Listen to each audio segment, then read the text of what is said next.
আইন বিজ্ঞান পাঠের গুরুত্ব এবং প্রয়োজনীয়তা জরুরি নিম্নে তা আলোচনা করা হলো। প্রথম হচ্ছে গ্রামার। এটা একটা আইনের একটা গ্রামার না বানলে তো আমরা পড়ে আসছি, ব্যাকরণ না শিখলে আইন শুদ্ধরূপে লিখতে পড়তে পারা যায় না। ঠিক আছে, এটা গ্রামার জানতে গেলে আপনি গ্রামার জানতে হবে। প্রত্যেকটা জিনিসের গ্রামার আছে। আপনি মনে করতেছেন গিটার লিয়ে এমনি গান গাইতেছে না, প্রতিটা তারের সুর কোনটা উঠবো না উঠবো, পিয়ানো টিপলেই গান হয় না, এই জন্য পড়াশোনা আছে। আপনি একটা বিনা আতলে গান গাইলে ফেলবেন, এত সহজ না। তাহলে প্রত্যেকটা জিনিস একটা গ্রামার কাজ করে। ইনস্ট্রাকশন ঠিক মতো না হইলে যে কোনো ভবন মানে ঠিক মতো আর্কিটেক্টের ডিজাইন মতো না করবেন, ভবন কলাপস করবো, কারণ ওর পায়াগুলির কম্বিনেশনটা ঠিক মতো নয় নাই, ভবন ধসে যাবে, এই ভবন রাখা যাবে না। তাহলে গ্রামার জানতে হবে, এটা লাইনের গ্রামার। এটা যদি বুঝতে পারেন, আপনি যদি দখল বোঝেন তাহলে দখল আইন বানাইতে পারবেন। আপনি যদি দখলই না বোঝেন দখল কাকে বলে না, তাহলে আপনি আইন বানাবেন কী করে? আইন বানাতে পারছেন না, আইন আপনি বানাতে পারবেন না।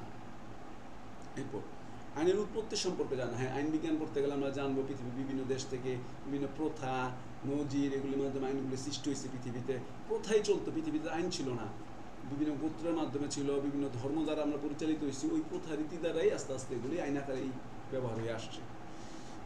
বিভিন্ন বিষয় আইনগত ব্যাখ্যা। হ্যাঁ, আইন বিজ্ঞান পড়লে আমরা বিভিন্ন বিষয় ব্যাখ্যা জানতে পারবো।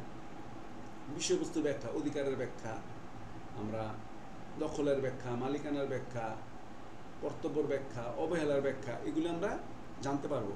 অন্যান্য বিজ্ঞান সম্পর্কে আমরা জানতে পারবো। আইন বিজ্ঞান পড়তে গেলে আমাকে অন্যান্য বিজ্ঞানও পড়তে হবে। যেমন আমাদের ডাক্তারের একটা বই আছে, নাম হচ্ছে মেডিকেল জুরিসপ্রুডেন্স, মেডিকেল আইন বিজ্ঞান। এটা ডাক্তারদেরও পড়তে হয়, উকিলদেরও পড়তে হয়, যদি ভালো উকিল হইতে চায়। কারণ ওখানে লিখে আছে একটা ডাক্তার যদি কোনো পোস্টমর্টম করে তাহলে কীভাবে রিপোর্টটা লিখবো, কী অবস্থা দেখলে কী নাম দিব, কী অবস্থা দেখলে শরীরে পচা কতটুকু পচা, ওই অংশটায় কী শব্দ ব্যবহার করবো।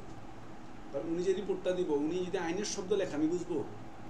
আমাদের লয়ের কিছু নিজস্ব ইংলিশ আছে না, যে আমরা ছাড়া নর্মাল পাবলিক বুঝবে না, নর্মাল ইংলিশওয়ালা তো বুঝবে না। ডাক্তারি তো নিজস্ব ইংলিশ আছে, ওইটা দিলে তো আমি বুঝবো না। ডাক্তার রিপোর্ট দিতে হবে প্লেন রিপোর্ট, যাতে যে কোনো মানুষই এটাকে বুঝতে পারে। তাহলে এইটার উপর ডাক্তারদের পড়তে, আমার ভাইতে একটা ডাক্তার, ওদের ওই রকম জেরা পড়তে হয়েছে, ক্রস এক্সামিনেশন জেরা। কারণ ওদের ডাক্তারদের ওই যে পোস্টমর্টম করলে ওদের এসে জেরা আদালত জেরা করবো ওদের, আপনি কীভাবে পোস্টমর্টম করলেন, কয়টায় গেছেন, কয়টায় করলেন, কী করলেন, স্যাম্পল কখন পাঠাইলেন, প্রতিবেদন কয়দিন পর রেডি করলেন। মুখোমুখি হইতে গেলে কী বলবেন এটা তো জানতেই। ডাক্তারদের তো সাক্ষী দিতে রাখা হয়। কাজে অন্যান্য বিজ্ঞানেরও এটার সাথে কানেক্ট। আইন বিজ্ঞান পড়লে এই বিষয়গুলো সম্পর্কে ধারণা আছে পৃথিবীতে। যেমন টক্সিওলজি, বিষবিদ্যা, কোন বিষ কী রিয়াকশন করবে, এই জন্য টক্সিওলজি বই পড়তে। ঢাকা ভার্সিটিতে আমি যতটুকু জানি পড়ানো হয়, মেডিকেলের এক্সপার্টটা মনে করেন আপনি বিশ্বের উপরে পড়াশোনা করা আছে, কোন বিষ, সাপের বিষের লক্ষণ বডিতে একরকম হইব, কীটনাশকের বিষের লক্ষণ একরকম হইব, ইঁদুর মারার বিষের লক্ষণ একরকম হইব, এক একটা বিষক্রিয়া, বিভিন্ন পোকামাকড়ের বিষক্রিয়ার লক্ষণ এক রকম হইব। এটার পড়লে ওই ডাক্তার বা ওই ব্যক্তি বুঝে ফেলবো যে একে কি সাপে কামড় দিচ্ছে নাকি কিসের বিষক্রিয়া এসে মারা গেছে, এটা বুঝে যায়, বডিতে লক্ষণ আছে।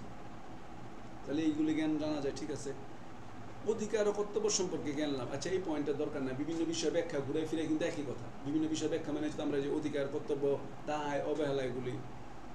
তারপর হচ্ছে আইনের শ্রেণীবিভাগ জানা। হ্যাঁ, আমরা আইনের শ্রেণীবিভাগ সম্পর্কে আমরা জানতে পারবো। এরপর 7 নম্বর পয়েন্ট আমাদের দরকার নেই, 8 নম্বর পয়েন্ট আমাদের দরকার নেই, নজির সম্পর্কে জানা। হ্যাঁ, আমরা যে নজির জানবো, যে আদালতের সিদ্ধান্ত দেয়, আমরা উকিলরা লাল বইগুলি ব্যবহার করি, এগুলি কি, এগুলি আইনে কেন কাজে লাগে, এগুলি দিয়ে কী উপকার আছে, এটা আমরা পড়বো নজির সম্পর্কে। ইকুইটি বা ন্যায় বিচার সম্পর্কে জানবো। ঠিক আছে, দেখেন 11-12 ঘুরে ফিরে কিন্তু একই রকম কথাই, এই দুটা পয়েন্ট একই রকম কথা বলতে দরকার নেই।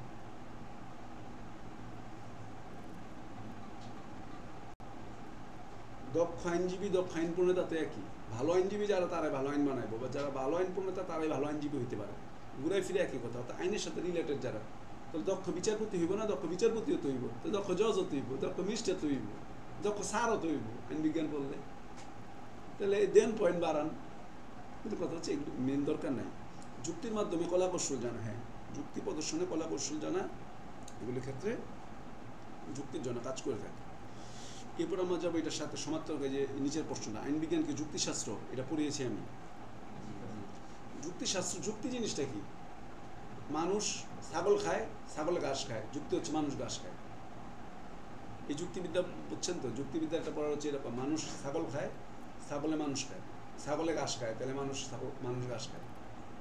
তো মানুষ যদি ছাগল খায়, ছাগলে ঘাস খায়, তো ঘুরে ফিরে মানুষই ঘাস খায়। ও ওরে খাচ্ছে, ও ওরে খাচ্ছে, তাহলে তো ওইটাকেও খাচ্ছে।